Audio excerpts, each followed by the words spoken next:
Okay, so let me formally start.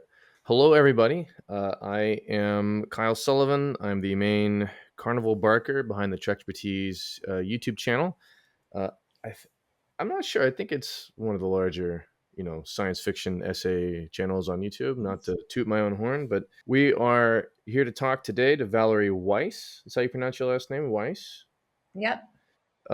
Director of the most recent Star Trek Strange New Worlds episode at Astra Per Aspera. Never been able to pronounce my Latin correctly. What's the correct way to say it? It is. I've had the same question when I got the episode, and so did the actors. We're like, okay, let's make sure we get this right.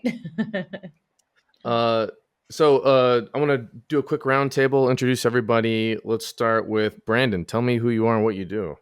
My name's Brandon Fibbs.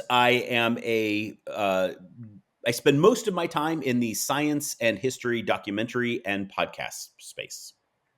And you do amazing things on TikTok currently. I'm on TikTok. Stay curious, my friends. I post daily history and science content. Hypatia, you want to tell us a little bit about who you are? Yes, I am Hypatia. I also answer to hype, as in hype woman, don't believe the hype, and the delightful Britishism, don't blow a hype. I've been a trial attorney for over 10 years, practicing in state and federal and international tribunals. And a sizable Star Trek fan as well. Yeah, huge Trekkie. And as a Latina, I am so thrilled to have some really incredible Latina representation in Strange New Worlds. Right. True. And Valerie, please. Yes. So I am, as you mentioned, the director of the Astra Per Aspera episode of Star Trek Strange New Worlds. I've been a film and television director for the past 15 years or so. I've directed 4 feature films, including a movie called Mixtape that's on Netflix. And I have directed 30 episodes of television, including many episodes of the Outer Banks series on Netflix. I directed the finale of Echoes, a limited series for Netflix. And I have a long history of courtroom television shows, starting with Suits and How to Get Away with Murder and For the People and Bull. So it was really, really exciting to take it to a non-American courtroom and get to explore some very deep human issues in this one. Technically, it was in San Francisco, Valerie. Technically. That's true. That's true. But the legal system, I think, was different, right? Yeah. Am I right? Yes, completely a little different. bit outside of Hypatia's jurisprudence. Yeah, I haven't made it quite interstellar yet. Soon, though, soon. So, Valerie, what is the state of your Trek fandom before you got to touch Trek greatness? Yeah, so to be totally honest, it was pretty limited. I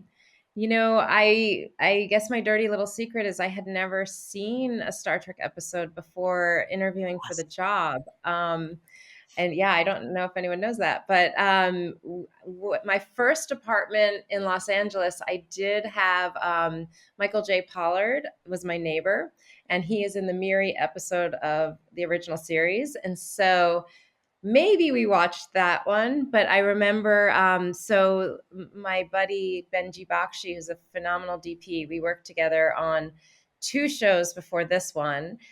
We did The Rookie together, and we did Prodigal Son, and he called me up and said he was going to be he was going to be the DP on this great new series. Would I be interested? And I was like, well, of course, because to work with him, but also I knew how important the franchise was, and I knew that, but it's important to know this background. I was a scientist before becoming a director. I did a PhD in biophysics at Harvard, and really what has driven my entire life is this curiosity and taking ideas and themes about humanity and then finding a narrative to dramatize them.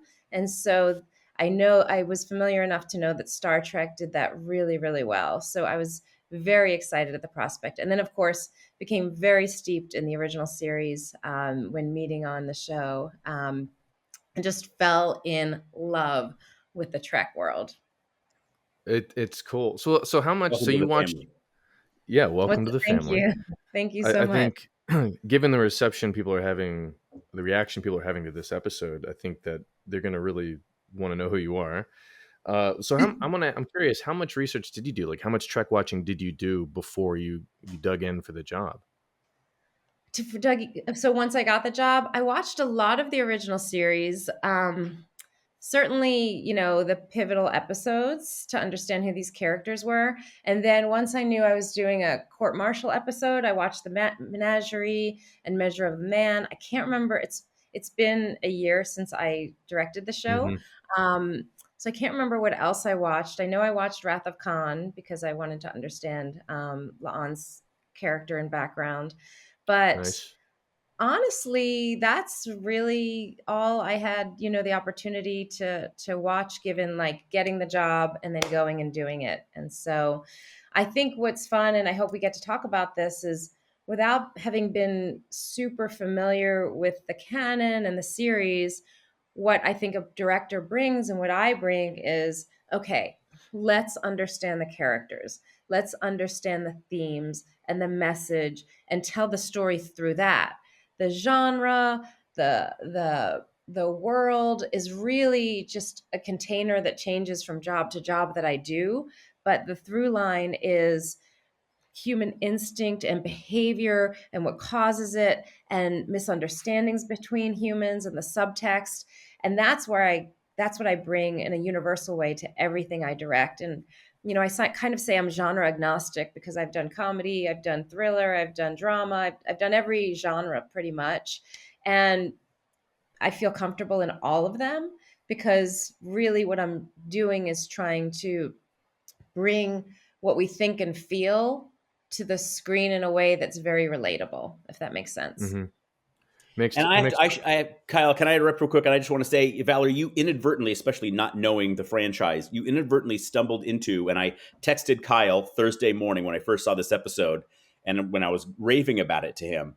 But I was like, this holds its place in this great grand Trek tradition of these courtroom dramas. Star Trek has this whole subgenre, and it has, obviously, as you know now, going back to the original show, of these amazing, immaculate courtroom dramas that stand out as some of the best episodes of each of the series. So you stumbled your way into greatness right out of the gate. So yeah, bravo.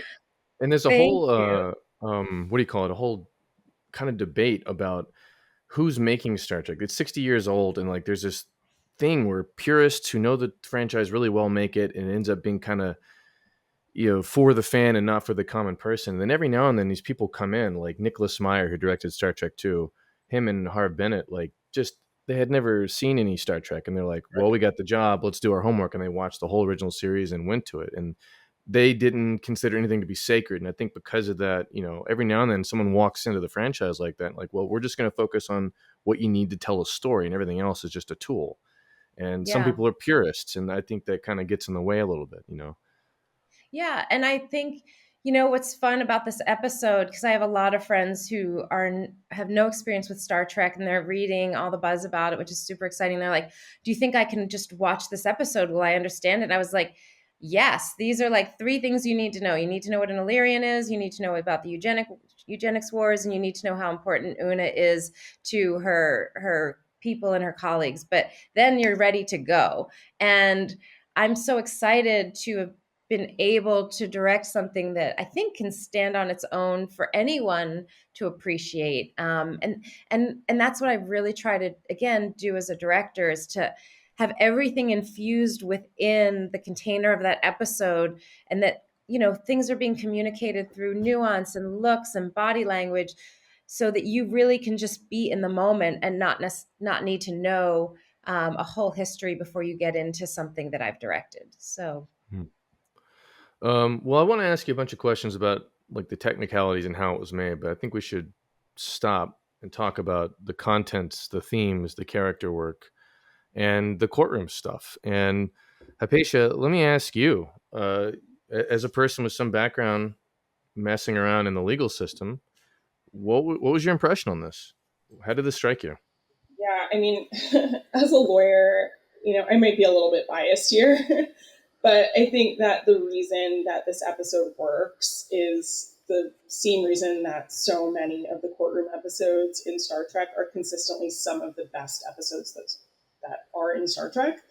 And it's because the format allows the subtext of the ethos of Starfleet and the Federation to become the literal text in the episode.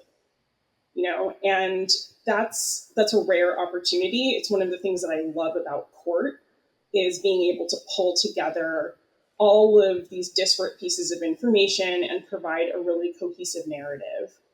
And really persuasively tell a story so that the audience, whether it is the jury or the court or the folks who are sitting in the pews, can really understand the motivations of the folks who are sitting on the stand.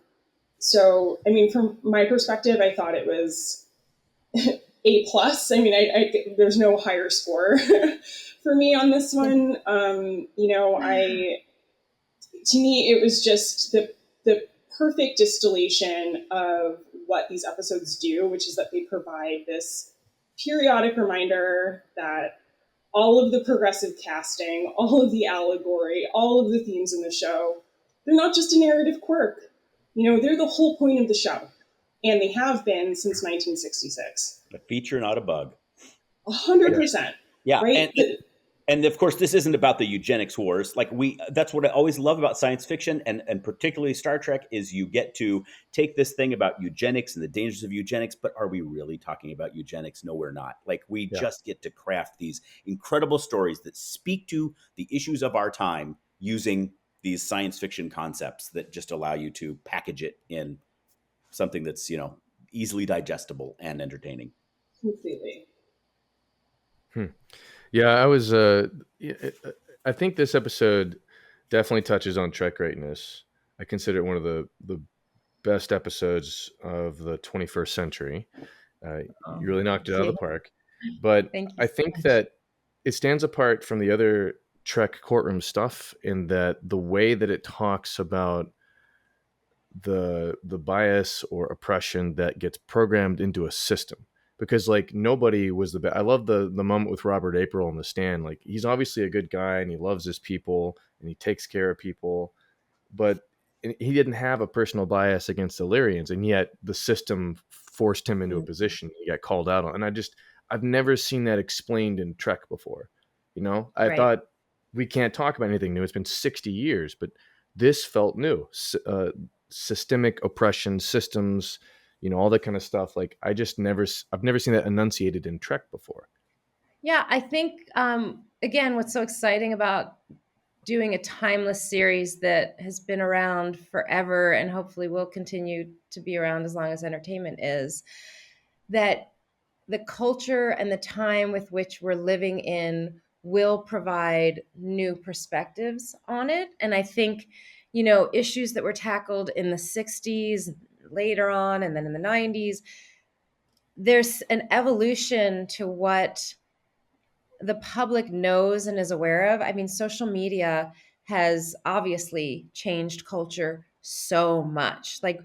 We are so much more educated, not just about the bias out there, but like you said, systemic bias and unconscious bias. That is something we now talk about. My kids who are 12 and 14, they know what that is. And so being critical of a system in addition to a topic, I think, is a relatively nuanced and new idea because there's so much communication because of the internet and social media and people looking at things from different perspectives and people who didn't have a voice before getting to have a loud voice. And so the fact that that was incorporated into this episode to talk about the system of the system, I think is very modern and fresh and adds a layer so that it does feel like a brand new episode. It's not treading on old ground that these great classic court martial episodes did so well. So I think it's exciting that the writers are so smart. I mean, I just rewatched it last night for the first time since I handed in my cut, and I was like, oh my God, the layers of this legal argument and how everything came out and how smart Nira is. I had a whole new appreciation. And also, how she made Captain April defensive, not in a way when you're watching, you think you're trying to make him off kilter so he doesn't seem like a reliable witness and she's attacking him. But no, it is all to point out that captains get to have that discretionary power that comes through in her closing arguments. I mean, it's so well crafted. And so maybe that is also what people are responding to, is layer upon layer that may or may not have been in previous episodes. You mentioned Nira. Oh, sorry, Brandon, you're going to say Oh something? no, I was just going to say what I was going to say earlier. You're absolutely right. Like that sort of structural thing was something that I don't think Star Trek has ever addressed before, nor has it addressed the idea. And I love that this was such a thing of the episode. Just because something is the law doesn't mean it's right. Just because we've codified something and put it on paper and said this is legal or this is illegal does not mean that is moral or immoral. And sometimes it's exactly the opposite. And that was I think that was a beautiful way to go after something that, again, reflects very much on our own times. Mm-hmm. Yeah, there were so many layers of jurisprudential debate going on screen. I mean, I was in awe. I was taking notes. There's so much to talk about. I mean, there's the eternal debate about, whether the law is descriptive or prescriptive, right? Are things moral because they're legal, or Right. or is this reflecting something else? There's the debate about between the law as it is versus the law as it should be. What is the fundamental purpose of law? And then there was the really big one that I thought was handled so deftly, which is whether a legal framework that reflects the preoccupations of the privileged can vindicate the inherent dignity of the marginalized, especially when that framework, whether it's explicit or implicit, is eschewing the latter in service of the former. It's just holding up a mirror to a lot of the problems that activists have highlighted about society in the West. Yeah. Yep. I remember, Hype, something you said about should law be descriptive or prescriptive? It makes me think, and again, just going back to this idea of the age of social media and even the internet. I remember editing a movie that I directed, A Light Beneath Their Feet. I can't remember what year that was, maybe 2013, somewhere around there. And I was working with an editor who was younger than me, so had a different perspective. And I remember a conversation we had that she brought up, because of the internet, the hierarchical order of things has changed, right? Because anyone can have knowledge, because it used to be you respect your boss, you respect your parents because they know more. But once you create a system where everyone has equal access to information, it really upsets that situation. And so I think when you think about it, descriptive to me means let's look at the people and let's look at the situation and design it from there what the people want. Prescriptive is I'm the expert, I'm collecting data and deciding what's best for everybody. And so I think that shift from prescriptive to descriptive is what our culture and society wants and is moving towards. But I think a lot of the social friction we have, at least in our country, is that struggle between hierarchy and, I don't know what the opposite is, the democracy of people wanting to decide for themselves. And so it's people trying to hold on to the old way when it really can't exist anymore with this egalitarian access to information. Yeah. So yes, I don't know if that resonates with what you're saying, but I think that's why this episode feels different and speaks to different things. Yeah, that's absolutely spot on. That it's a bit of a side tangent, but just hearing you talk, I don't know if you guys are familiar with is it the grandmother hypothesis or whatever it's called in social science, where the reason, quote unquote, we allow old people to hang around the tribe is because they are the library, right? And the more elders you have, the more information you have for your society, right? And that maybe the the conflict right now is that we're replacing our grandmothers with the internet, right? Mm. And that sounds bad Mm, at first blush, but like if it's a repository of knowledge, it's definitely upsetting that old power structure. yes. And I would say to that, Kyle, it's so short-sighted because knowledge is not all we need. What we need is heart and empathy, which gets to the series too. And that's what a grandmother brings, right? Having lived through everything and seen, when being too strict was not a good thing and when a child just needs to be understood and heard and loved, that's something that someone who has lived can provide. And so ousting our grandmothers because they're irrelevant is a huge mistake because there's Mhm. nobody to heal trauma and wounds in a family and a society if you don't have that understanding. And I think, again, that is a big part of why people are suffering. There's not that love and empathy to balance new information, new ideas, and pushing boundaries. Paper knowledge and experiential knowledge about the exact same subject can be wildly different and And should be heart, with wildly. heart Yeah. Yeah, too, that's right? it's Heart wisdom, is right? That's where wisdom intangible. comes from. Yeah, that's where wisdom comes Mhm. from. Yeah, it's the difference between wisdom and knowledge. We mentioned briefly Nira, the character Nira. Let's talk about her for a second because like that actor was magnetic. Phenomenal. Uh, she was really great. As far as like real world lawyer folk, how does she stand? She's pitch perfect. There's everyone has their own style. And so you can find lawyers like her in every courtroom everywhere across the world. There are some people who are more of a Picard. There are some people who are more of a Cisco, and there are people who are exactly like Mira. I think she was the perfect advocate in that moment, and this actually brings me to something that jumped out at me immediately when she became the advocate in this instance, which is that the choice to have another Illyrian be Una's lawyer was so clever because usually in these episodes, the advocate's always a captain, right? It's an Mm, insider in the system who paternalistically is the voice of the voiceless. But in the real world, marginalized people aren't voiceless. We're just denied access to the microphone. And gatekeeping and saviorism are the oppressive system working as intended.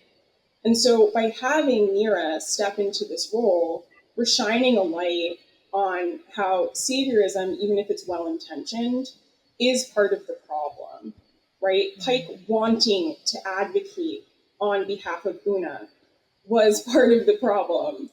Um, and, I'm blanking on the character's name, but the lawyer for Starfleet even told Pike, yeah, you'll have your couple minutes on a soapbox and you'll be able to Patel. make your Patel, Patel. yes, you'll be able to make your speech. And at the end of the day, you're really just going to hurt her and you're going to hurt yourself. Hmm. And really where the shift in power is having Mira be there in that role. I thought that was wonderful. That's Yeah, so astute. The saviorism. I hadn't thought about it in that context, but you're absolutely right. And the more, again, the lateral idea of an Illyrian helping an Illyrian, a woman helping a woman, is why this was successful. And so that's a really good point that you bring up. And particularly because the conflict is system versus individual, right? But there's really two layers to that conflict because yes, Una's an individual, but she's also the representative of a marginalized group. She's the representative of a group of people who have been deemed undesirable. And so her experience is not necessarily indicative of the larger group. They're not a monolith. And so it's very important to have Mira in the room, someone who had a wildly different hmm, experience with the Federation, so that you can see the impact of the Federation's decisions on not just Una, but Illyrians at large and hmm. other groups of people who were inadvertently caught up in this discriminatory law, right? Because the Illyrians, they didn't have anything to do with the eugenics course. They were just on their own augmenting themselves out in some far-flung corner of the galaxy. They're not the bad guys, and yet they were caught up in a law that in some ways was well-intentioned, but ended up having an outsized negative impact on whole swaths of people across the universe. And so this is like the classic impact versus intent. And it's a big theme that's coming up every day, in the debates that we're having about what systemic oppression looks like. And I think Hypatia, it you're comes making up. me love this episode even more. Yeah. I think I, it comes up too in a major debate, certainly in my industry, about AI. And I don't necessarily want to go into that here because I think that could take us in a whole new direction. But this idea of something that's a perceived threat that's very scary, you have to be able to take the time and get educated to understand the nuance of how it's used, how it benefits, how it hurts, and really invest so much energy in understanding it as you regulate it, so you don't come up with broad swaths of dangerous rules that limit things in a way or that are hypocritical. And so I'm not sharing a point of view about whether it's good or bad. I'm just saying this might be the next big ethical, moral Mhm. question of our time. And it's not unlike this idea in our episode of just outlawing eugenics flat out and persecuting or prosecuting people for participating in it. So that's really all I want to say about that. We're always going to be faced with these big questions as we evolve in society. Uh, yeah. Speaking of AI, you're not gonna like how I'm gonna edit this video. Uh, or maybe you will. I don't know. I've been kind of playing with some of the tools because I'm curious. I At some point, that AI is going to become sentient. We're going to have the Measure of the Man episode, but that's in the future. It instead of data on the stand, it'll be like Premiere Pro. Um, Mid-Journey. yeah, Midjourney AI. I No don't Uh, know. comment. A lot of feelings, a lot of thoughts, but we can move on. same. What I like about this in terms of canon is that about the Illyrians, right? Like you were just talking about Hypatia, about this, having a member of the marginalized group represent legally, you know, Una, who's a member of the same group. Like when they announced that uh number one was going to be an alien and they mentioned the race and no one ever really had heard of him before, I just kind of rolled my eyes like, great, another extremely human looking alien in a universe where humanoid aliens are only going to evolve once and on one planet. But this episode cements them. Like everything you're going to want to know about them is right here. Like this is from now on, any Illyrian episode is going to have to use this as a point of reference. And I think that's really interesting, the way that um, they didn't have the experience of the eugenics wars. I think that's really cool because, like, infinite diversity, infinite combinations. Some people, a cultural practice isn't necessarily inherently evil. Is anything inherently evil? And I love that sort of moral, cultural relativism, kind of argument about it. And it's all like just sort of like in the world building of this particular episode. Some pretty good writing. Um, like I said, the reception to this has been it's been pretty big. I don't know how much you've seen, but it's been pretty big. Mostly what you guys send me. It's really exciting. And other things too. I don't know if I shared with you, but a person I don't know reached out on Instagram and told me how personal this was because her grandparents, who were Holocaust survivors and only survived because they were hidden by a Catholic family. Um, I mean, this resonated for her so deeply. It was such a moving message that she sent me, and it's why we made it. I mean, Dana Horgan wrote a phenomenal episode, and I felt so lucky that when I came on, I got to have the attention of Henry Alonzo Myers and Akiva Goldsman, who are the showrunners, two of the showrunners. And I remember Akiva calling me after one of our production meetings and saying, Valerie, I just want to talk to you about this episode because it's really personal to me.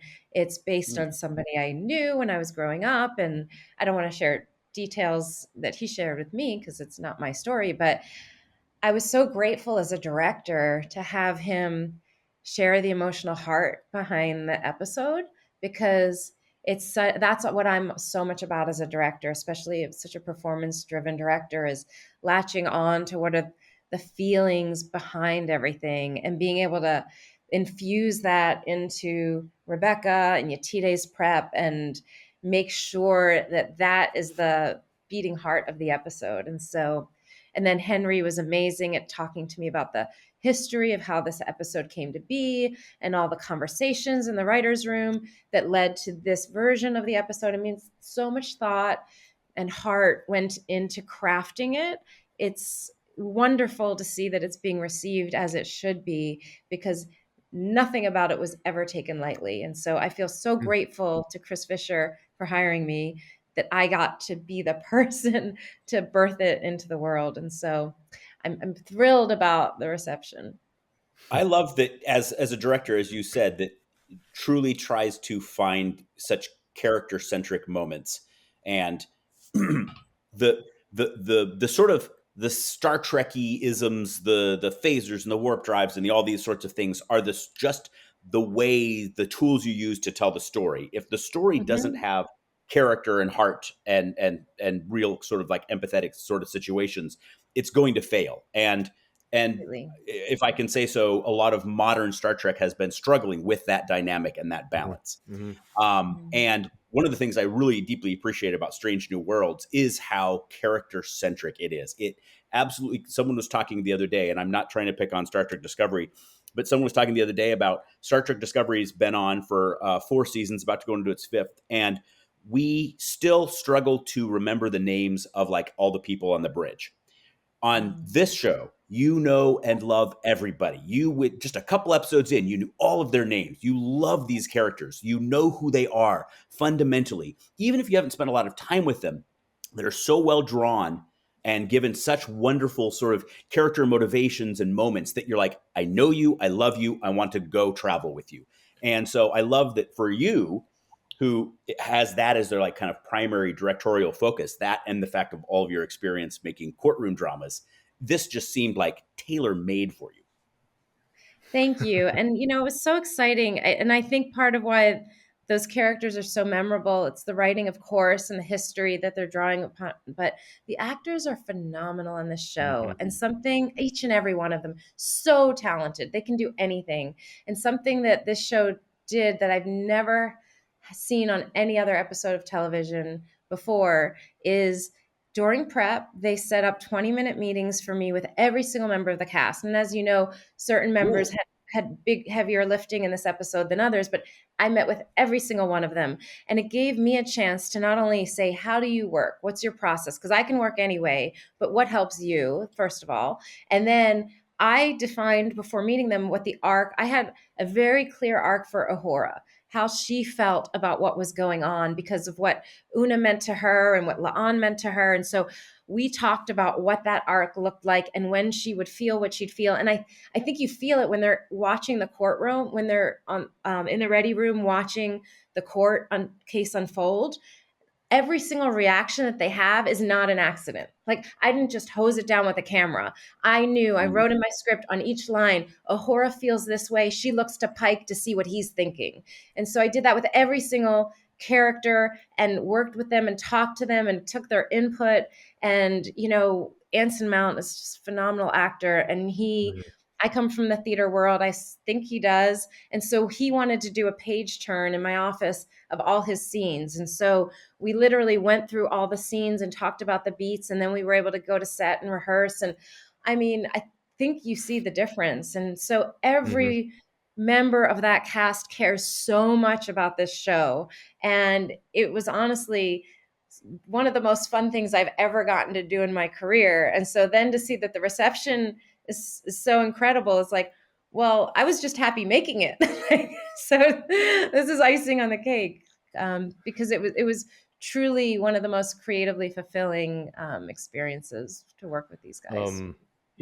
Talking about Anson Mount in particular, so when him and Patel had that conversation where he's like, yeah, put me on the stand, she's like, you don't want to get on the stand, trust me, here's why. And then later when it's April on the stand and getting torn apart in a personal way, and and Pike, no lines, Anson didn't have any, but you could see that conversation from Patel sitting in him, and I'm just like, Anson is a lovely actor. The best thing that happened in the world of Star Trek ever. One of the best characters. Oh, so good. The whole cast is great, and in a direction for a director kind of thing. I Brandon, you were just mentioning about like how modern Trek has been this sort of like blockbustery, action pack kind of thing, and how Strange New Worlds feels tonally different. Like this episode in particular had some very lovely moments, and I want to attribute it to the director. The This moment where Patel is at Pike's cabin door and the door just slides open. She's like, you rejected my deal, or Una rejected my deal. And like, that's the perfect way to get into that moment. And I love that tension between those two in that moment. But like, you didn't waste any time. You just like shot. He's already answered the door. No doorbell, no wasted moments. Like you just got into that. And the whole episode's filled with like lots of little choices like that. And it was very cinematic and lovely. And I really tickled all of my bones.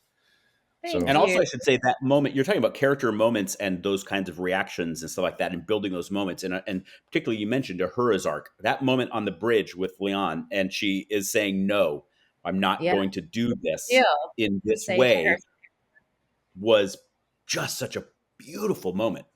Yeah. Thank you. I'm always looking for the arcs. Like that's what we attach ourselves to in drama. How do things change? How does a character change from the beginning to the end? And so every single one of them has an arc. And so what is that? That's what I would talk to them about. What is it for the episode? What is it for the scene? And that reference you have to Patel, which I love that too, because I was like, it's intense, but it's also a little bit funny. Like she like had to travel all the way over here and she has been dying to say that, and he's so cavalier about it and walks away. And so it was humor but also drama, and then she starts out so fierce, and by the end she's so vulnerable because she loves him and she knows what could happen to him, and you can even see the tears in her eyes when she's telling him, please don't do this, like I'm trying to save you. I mean, it's again, I think a beautiful arc from strength to vulnerability, which is vulnerability is a superpower. And so I don't know. I love that scene as well. So but by the end of the episode, you recognize, like she's grinning like a Cheshire cat. She's losing this this case, and she's grinning. She couldn't be more happy because she knows that the law might not be winning, but the right is winning. The right is winning. Speaking of the lawyers in the case, the Vulcan, I forget his name, the bald Vulcan. Graham Somerville, yes. Okay.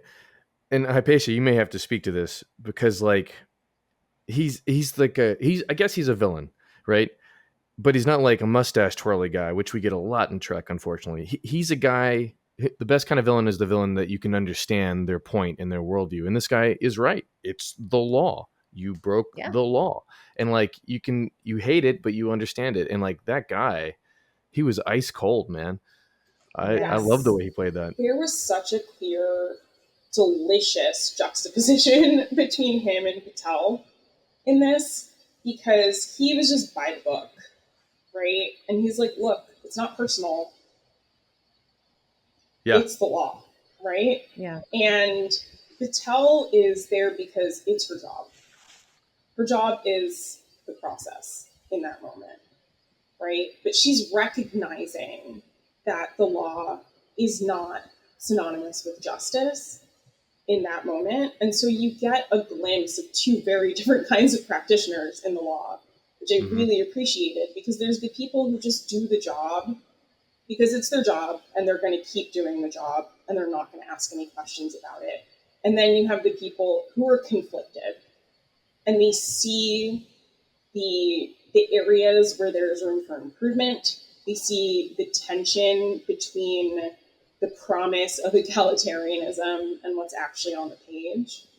And so I personally really appreciated that glimpse, because our legal teams take all kinds of people. They don't just take the Vulcan, and they don't just take, the human in that situation.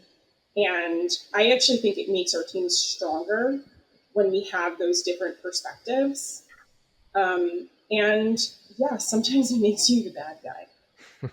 I'd love to respond to that. I think this was cut out of the episode. There's a little chunk cut out, I'm sure, for time and momentum, because I watched it last night and I didn't hear it. It was one of my favorite lines, but when Nira, played by Yetide, is doing the closing arguments, she has the book and she walks around the courtroom. She eventually lands at the judges, but she passes Pasak and Patel's table and she says, "Do you know why I love the law? I love the law because you punch at it and you keep punching and punching and punching until you make it right and fair, because it is a mutable, changeable thing.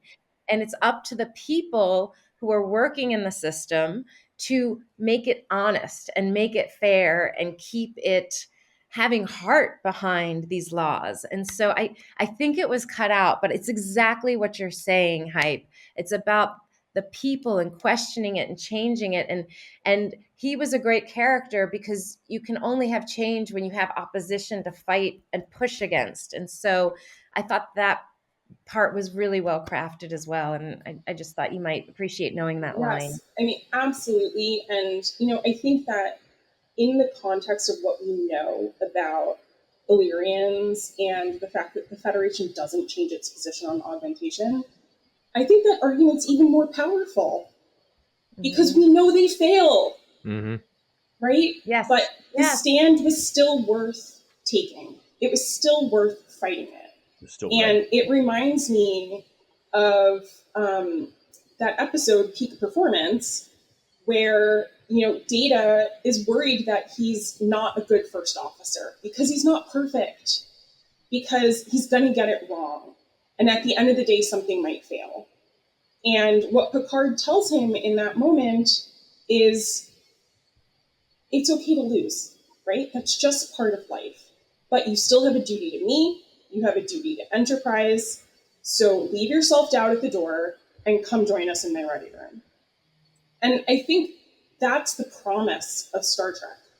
The promise is we can build a world where there is equality. It might take court cases, it might take incremental legislation that only improves conditions for one group at a time. Past tense, that DS9 episode says it's going to take revolution, right? Several series tell us there's going to be a world war. But at the end of the day, what shines through is that it's going to take unimaginable amounts of effort.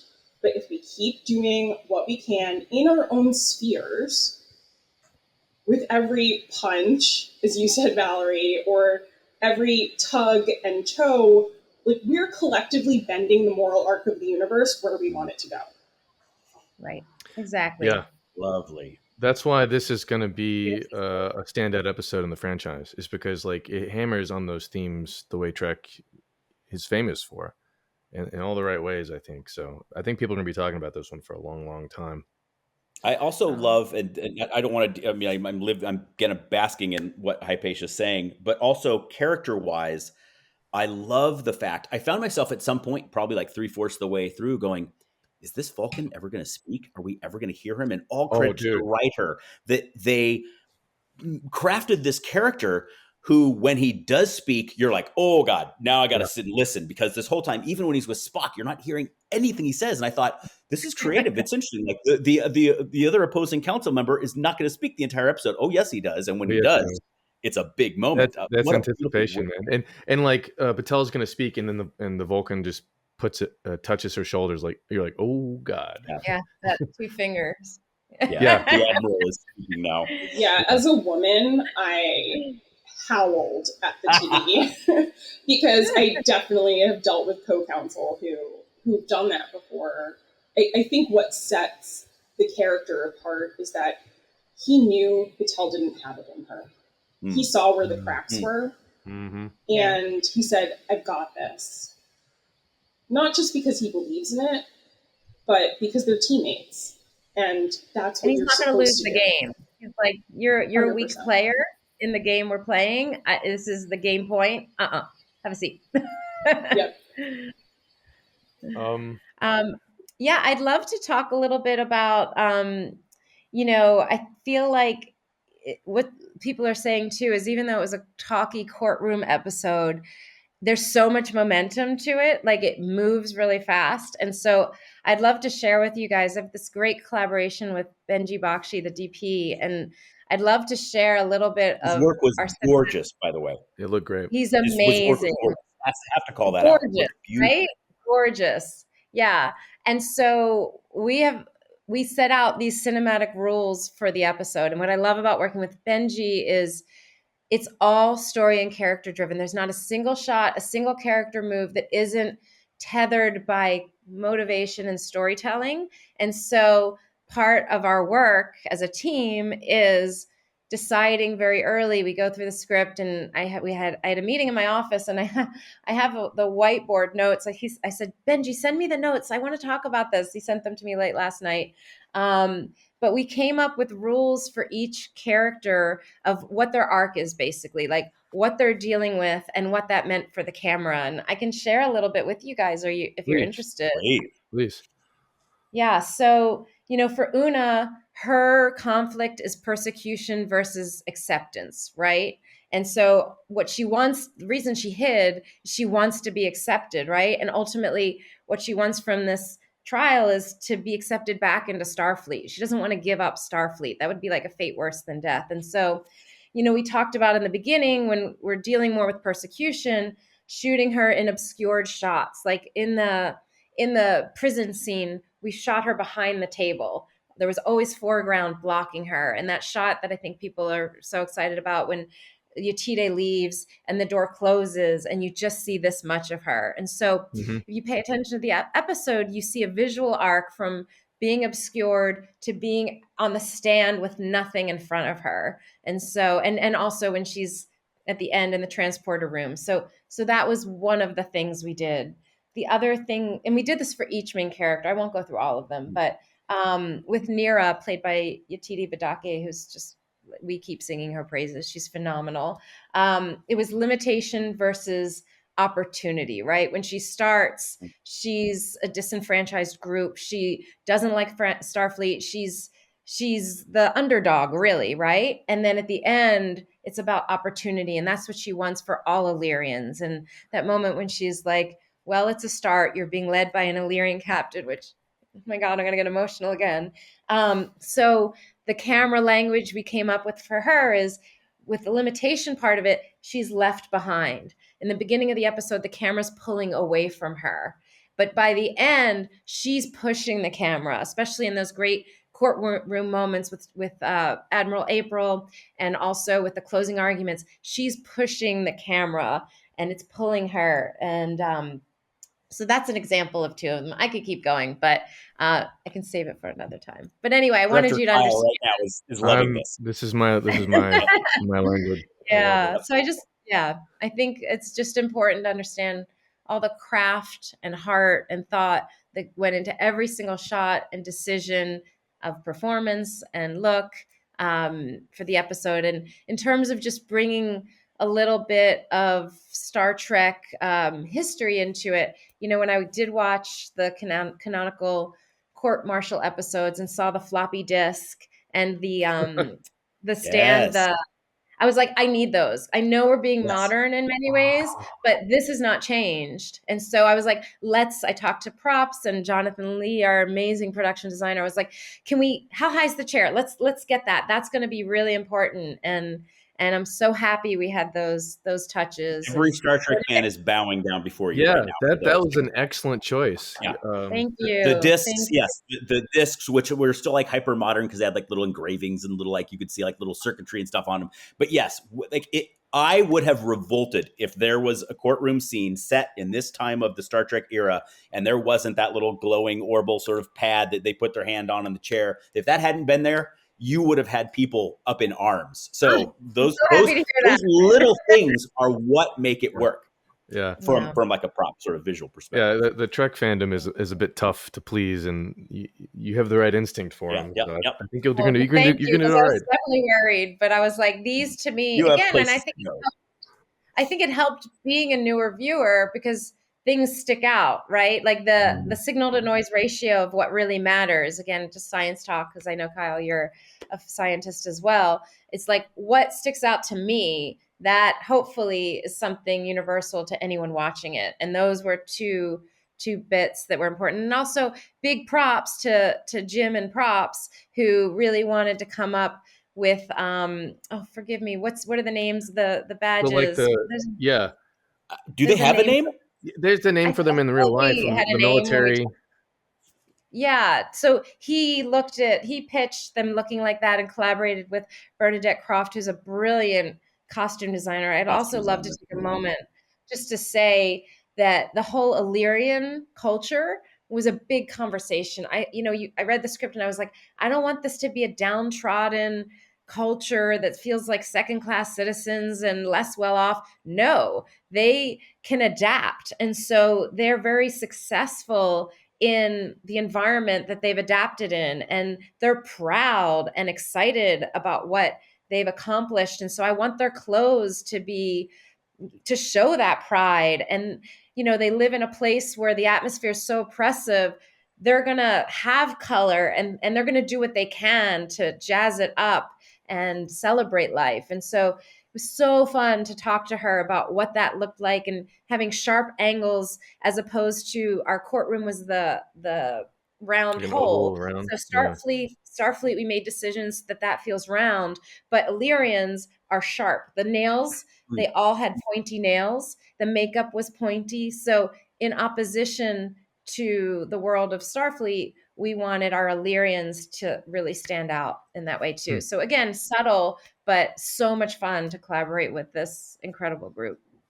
These are Yeah. the sorts of details that I think most people watching, they recognize only on a subconscious level. And if you're not in the industry, you don't realize how much thought and attention to detail and loving things go into even what you're describing.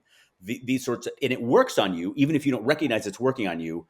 You take it in Mhm. on a subconscious level, but you don't realize, I think, perhaps how much love and attention to detail goes into putting Yeah, together and it'll be a reference point. Anytime we talk about Illyrians in the future, they're gonna pull that up as a visual Right. You reference. go to Memory Alpha, it's going to be like they live in a nebula. It's very colorful, blah, blah, blah. Like all that Yeah, stuff will find its way into it's canon now. yeah, I love it's it. making That's clear. exciting. Um, I had one quick question about, or it's a two-part question. Coming into an established TV series, it sounds like you had some freedom to put your stamp on it, to make creative choices. Uh, but and you said you directed feature films too, so like that's a wildly different area of directing. So like, what are the differences? Like, you come into Star Trek, there's already a set like visual paradigm, there's already characters established. Like, what kind of powering up to plug in as a director? What does that feel like? What does it look like? What do you have to do generally You mean in television or in Star Trek versus in features? Is that? television? And how is Star Trek different? Because like, Yeah. I imagine you're playing with a lot more like volume walls, a lot more visual effects than something normal, I suppose. Yes and no. Even when I do things that are more like grounded real world, when I do action and other things, there's a lot of visual effects with that too. Like if you have a gun firing, I'm not going to have ammunition on set. So there's visual effects of that. Or I did a sequence for Outer Banks, a big action sequence where uh, a VW van stops a plane from taking off. And so actually I did most of it practically. I'm very proud of that. But there's a couple VFX shots because you just couldn't put actors in peril like that. So I have a lot of visual effects experience, even from doing like grounded real world action. But your bigger question is, how do you plug into something existing? I mean, what's so fun about Star Trek Strange New Worlds is that it is an anthology. And so each episode is like a mini movie, right? And, the courtroom is more restrained and constrained by history than previous. But like, for instance, with the Illyrians, like getting to imagine that was more like making a movie. When I do a movie, I'm deciding everything from scratch, and it's fun, but it's a lot. Like that's why you have 8 weeks of prep to get there. And so when you come into a TV show and various things are already prescribed and figured out, that's also a relief because then you can focus on what's that episode about, what are the performances, rehearsing, and then things that aren't set yet, really getting to give them a lot of attention. So I love being able to go back and forth between film and television for that reason. You get to use different muscles in each one of them. And so, I mean, to Star Trek's credit, it's one of the most lovely and fulfilling experiences I've had. They were so, I think once I was hired, it was like, you do you. Like, they were so supportive. And Dana, who wrote the episode, was amazing. She couldn't be on set, I think, because she had a young Mm. child and it was COVID. So we just corresponded over, I forget what you call it. Basically, she could watch on a monitor, but Right. almost no notes. And if I had a question, she was so lovely about being flexible. And same thing, Chris Fisher is like one of the best producing directors of all time, just supportive. So I don't know, it felt like making a movie because I just followed my instincts. And if I had a question, there was an expert who could say, we do that on Star Trek, we don't do that on, and often it was the gaffer. Oh, Dan, he's really?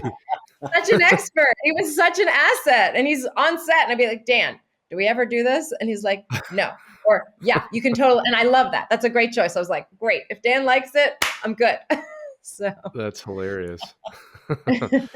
um, well, does anybody have any additional questions? Anything we should bring up that I haven't touched on? This is so tiny, but it's so tiny it almost goes without even mentioning. But I wanted to bring it up only because of what Valerie has said about character, and specifically what she said about little moments, micro moments.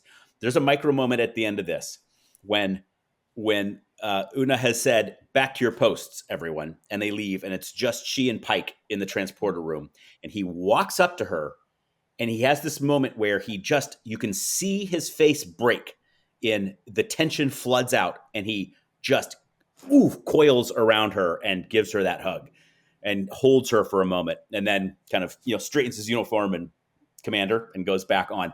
Loved that moment. It is a quintessential Anson Mount moment, for one, but also it speaks to what Valerie is talking about characters can communicate so much stuff in little, the way they scrunch their face or change their eye, or just those tiny moments. It's the difference between theater and cameras, of course, the emotive quality that you have to do on a stage versus when there's a camera. When there's a camera, you can communicate volumes in just tiny little looks. And that was I just had to call out that moment. Thank you. I'm so proud of that. And I'll point out another big props to Chrissy Chung, who plays La'an. I just, again, rewatched it last night, and that scene between her and Nira, and the moment that Nira lets her off the hook because she has all this burden of thinking she turned Una in. The way she reacted, oh my God, it was everything. She's so talented. I mean, they all are, but God, she can crystallize a moment so specifically and beautifully. And I just saw it again in that scene. And thank you for recognizing how important those moments are. They all have them in this episode. Every single one of them speaks with their eyes and feels it so deeply. And I'm so proud of that. I love that you said that you scripted the Uhura reacts this way. We like that because obviously we know, hey, I need coverage, I need reaction shots here. We need to be able to cut away and get okay, blah blah blah. And you could have just generically said, okay, give me some surprise, give me some concern. But the fact that is exactly what most people do. But the fact that you intentionally said, no, I'm going specifically to this person, and I specifically want this reaction is wonderful. And I have to say, that was, again, props to the writer, and I wish she was here, because crafting it in a way that the crew gets to watch the proceedings, which was very much a la Star Trek 6 sort of thing, where they watch Kirk and Bones on trial before they go to Rurapente. It was just such a great way to keep our cast and crew in the moment, in the story, without hearing things secondhand, and being able to see them react to things as it went down was narratively a brilliant little way to keep telling that story. Yeah, 100%. Oh, thank you. I'm taking notes, Valerie. Yeah, and I remember, I think I asked for it in the script. I think we cut to them maybe less often, and I just felt it. I was like, I know I'm going to want to see them here. And so I asked Dana and the gang if they were okay with rescripting, this is when I want to go to them, because the actors need to know, right?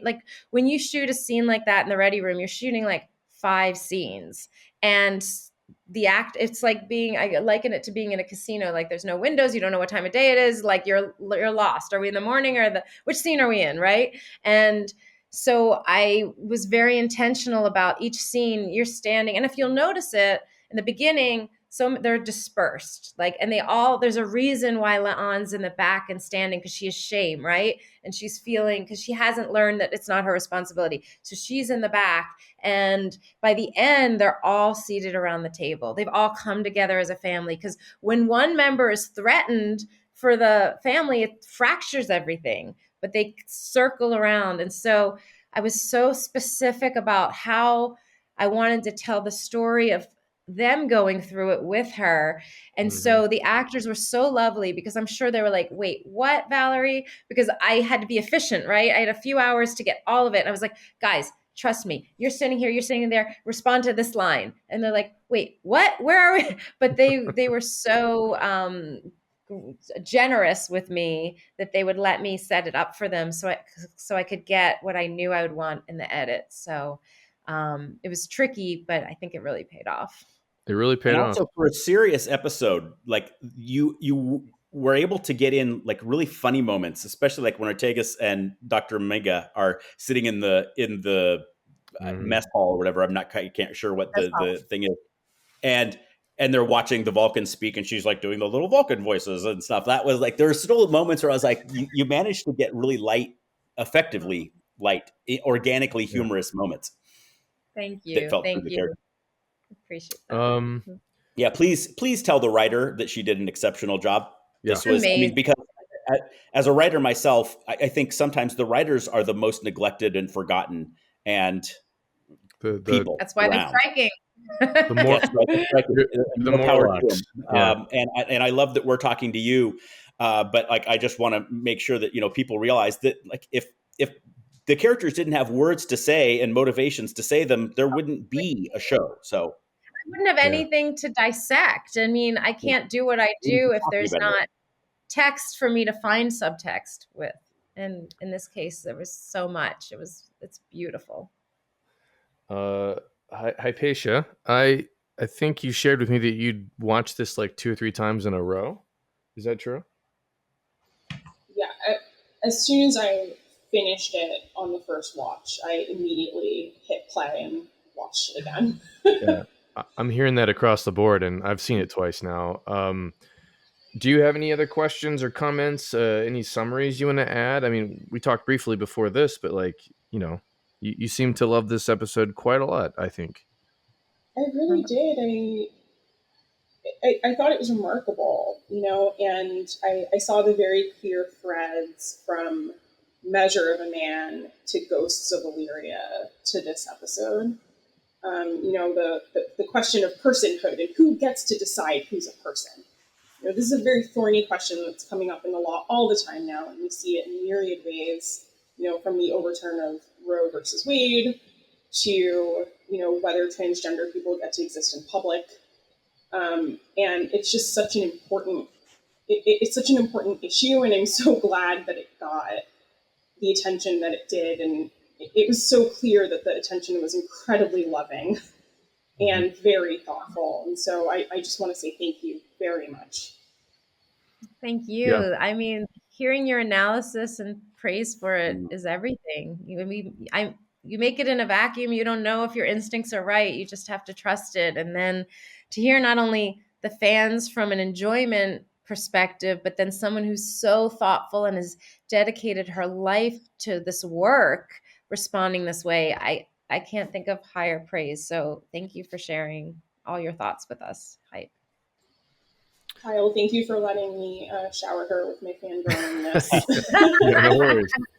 I echo that, Hypatia. Everything you've said has been incredible. Like I said, like all of a sudden, it's so much deeper now than it was the previous time I watched it, and now I'm like, well, I know what I'm going to do in a minute. I'm going to go find that nebula and get some more coffee, and then I'm going to go watch some more Star Trek. Yeah, and I think for those reasons, I think that this episode is going to stand out. It's going to still have play, like a generation from now, in the way that some of these great Star Trek courtroom scenes do. Like everyone talks about Measure of a Man. It's just people in a room talking, but the stakes are so high and it's This is so going to age relevant. very It's well. going to age very well, and I think that I'm hearing that the rest of the season is even better. That they've really knocked it out of the park. But I think this one's going to be special. So trust the fan response. Thank you so much. Thank you. Thanks for having me, Brandon. Thanks for introducing me to Kyle. This was so Valerie, special. I love. Better way to And spend a Sunday. I'm so delighted to, I mean, first meeting you a dozen years ago when you were still kind of a baby director, and just watching your career over these years and stuff like that. And then not just watching your career and watching your success and stuff like that, but then when you land in my favorite entertainment franchise of all time. Yeah. Oh, Not a little bit jealous, a lot Yeah. jealous. So, oh, thank you guys. Thank you so much. well, thank you very much for joining us and paying attention and participating. And we'll be back with another video sometime soon. Sounds great. Thank you.